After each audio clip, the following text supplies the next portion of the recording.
a lot of times, if the plants have been sitting around, they'll start to get root bound. Yep. Okay, this really isn't bad. You could undo it this way. He's just pulled it out. And just We're looking plant at the square of soil that's holding on to the roots very, very tightly. Yep. On this Beefmaster tomato. Yep. And what we'll do is on something like this, we'll actually pinch off this lower foliage. Okay, and we'll pinch off all the here. way. You're taking off all the.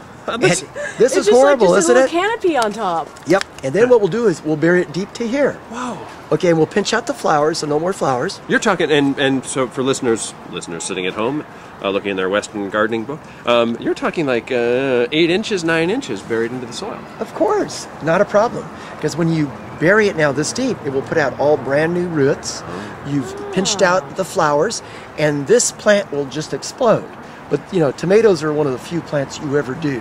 Don't do peppers, don't do eggplants, or you'll kill them.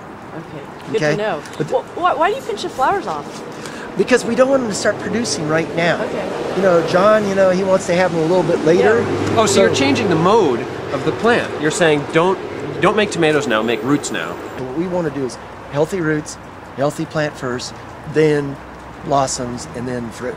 This is nice too, because then I won't get depressed when the blossoms fall off in the car on the way home from the nursery.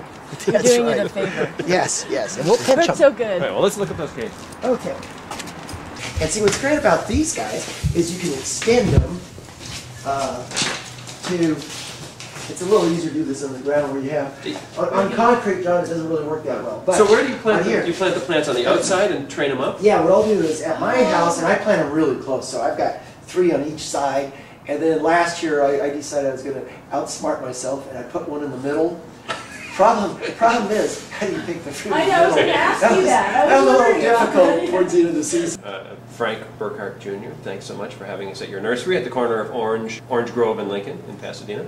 Thank you very much for coming. You come back again, and let's talk peppers.